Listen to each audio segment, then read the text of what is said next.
This is an examination of the hidden human condition. This is the Hidden Killers podcast. With Tony Brueski. Joining us, Susan Constantine, trial consultant and body language expert. We're talking about BTK. Bind, torture, kill. What that stands for. BTK, of course, the infamous murderer that haunted the city of Wichita, Kansas for decades. He is behind bars, admitting to many of his crimes several years ago, but he's back in the news. Several cold cases being resurrected. Dennis Rader's old property in Park City, Kansas. It's been an abandoned lot for many years. Now they're digging it up, and they have found some evidence. What's your take on this? Dennis been pretty quiet in prison, at least not talking about his crimes, commenting on many others over the last couple of years. Are you surprised by this? No, kind of reminds me of the Vallow case, right? Yeah. So now there's obviously something that the detectives know about or have some insight into, which is leading them to that, to digging up his yard. I mean, this whole phenomenon with these trending, serial killers, to me, it's like it's becoming information is becoming all way too available of what these guys are doing. I don't think that this BTK. BK killer. Obviously, it's not his first time around. And everything that I have been taught about serial killers and they can go dormant for a little while.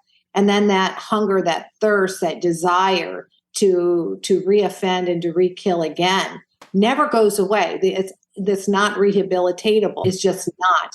These guys are just possessed with the evil of the evilest. So I think that they have a hunch that there's more bodies there. And how wonderful if there were, because if there were, maybe we get some more unsolved cases. Yeah.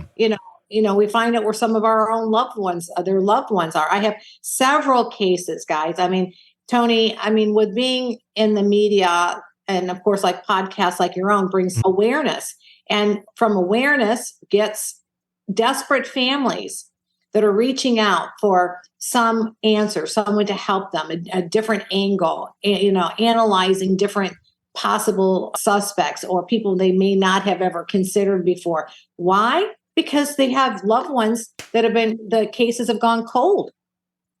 Yeah. And eventually what happens is they say, oh yeah, the detectives or the state agencies have just literally stopped.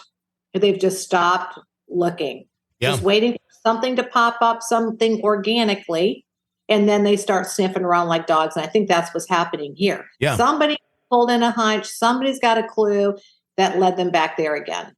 And to find what they're finding underneath where he once had a shed. I know his daughter, Carrie, went in and talked to him this summer after not speaking with him for many years, attempting to try and get some information. She says that not a whole lot came about those conversations directly with him. He continues to deny any involvement in these, but he seems to be one who's been proud of his crimes in the past. I mean, there really was no BTK trial initially.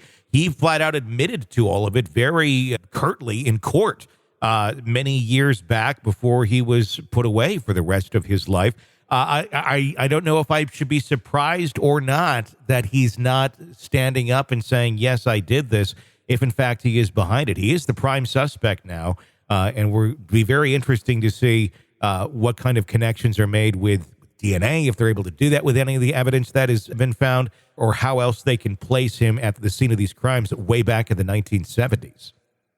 Yeah, to me, I would think that if I was to put my mind into his thinking, I think that this is an adrenaline rush for him. Yeah. I think that he is loving the mystery of it. And he's just watching it unfold to see what they could figure out. Why confess when the fun part of it is for him, the thrill is for them to try to figure it out, to see if they've got it right. These guys have got their signatures, their stamp on their craftsmanship, speak terribly to say that, but it's, that's really the reality of it, right? So I would think that he's probably the reason why he's not coming forward, even though he's a number one prime suspect. Why would he? It's too much fun. the game over. Then the game's over. There's no more fun left in it. There's no thrill. It makes me wonder if he's been waiting all these years for people to finally come about to discover some of these, knowing that at some point he'll get to be back in the spotlight. He's obviously someone who has loved the media, has played with the media from the beginning. He's one of the originals, the OGs of it, if you will, when it comes to trying to get attention out there through media. So this has to be, he's got to be like salivating at this. And I'm just curious as to how far he will take this. If in fact, let's say he is the man behind one of these new cold cases that have been resurrected, is this something where he will ever want to admit, or does he want to go for the full ride this time, meaning a court case, meaning an actual trial, which could conceivably actually happen here? Yeah. So he's in the limelight. He's a celebrity. Yeah. In the serial killer world. What we can't do is expect any sort of empathy or compassion, because he is a serial killer. The depravity that he has in him, he has no soul. So why would he give it up? I mean, I get it that if he were 5 minutes before he's to be injected or electrocuted, I'm just saying that if he's getting the death penalty, then maybe. Why would he? I mean, this is his desire. I mean, it's hard I can't wrap my head around it because, you and I, this is mind-boggling to us.